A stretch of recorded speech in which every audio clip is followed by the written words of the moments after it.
నమస్తే అన్న అందరికీ నమస్కారం. కువైట్ రక్షణ వ్యవస్థ శత్రువుల యొక్క కుతంత్రాలను సమర్థవంతంగా తిప్పికొడుతూ ఉంది.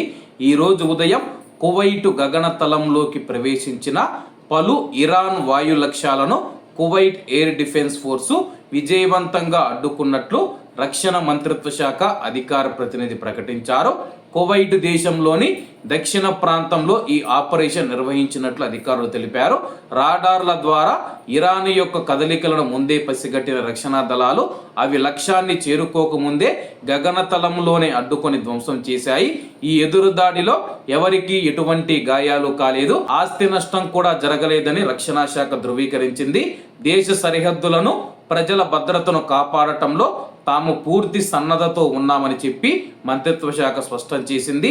ఎటువంటి ఆకస్మిక దాడులనైనా ఎదుర్కొనే సామర్థ్యం కువైట్ వైమానిక రక్షణ దళాలకు ఉందని, ప్రజలు ఆందోళన చెందాల్సిన అవసరం లేదని చెప్పేసి రక్షణ మంత్రిత్వ శాఖ కువైట్లోని ప్రజలకు భరోసా ఇచ్చింది. ప్రస్తుతం మనం చూసుకుంటే కానీ ఈరోజు ఉదయం కువైట్ దేశంపైకి కొన్ని మిసైల్స్ అయితే రావడం జరిగింది.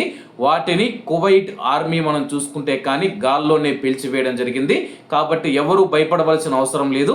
ఇరాన్ సుప్రీం లీడర్ మనం చూసుకుంటే ఖమేనీ కూడా చనిపోయాడనమాట. అలాగే దీని తర్వాత ఇరాన్ ఎటువంటి ప్రతీకార్య చర్యలకు పాల్పడుతూ ఉందని చెప్పేసి అటు అమెరికా కావచ్చు, ఇజ్రాయెల్ కావచ్చు, అన్ని దేశాలు అయితే వెయిట్ చేస్తూ ఉన్నాయన్నమాట.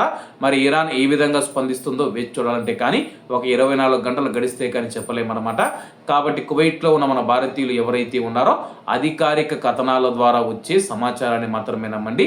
సోషల్ మీడియాలో మనం చూసుకుంటే కువైట్ ఎయిర్పోర్ట్లో అంతమంది చనిపోయారు, పలానా చోట బాంబు పడింది, ఇలా రకరకాల కథనాలు అయితే పుకార్లను అయితే షికారు చేయిస్తూ ఉన్నారో ఇటువంటివి ఏమీ జరగలేదు. కువైట్లో ఇంతవరకు ఒక్కరు కూడా ప్రాణాలు కోల్పోలేదని చెప్పి కువైట్ అధికారులు ప్రకటించారు. కాబట్టి అందరూ బాగుండాలి, అందులో మనం ఉండాలి. అందరికీ నమస్తే అన్న, జై హింద్.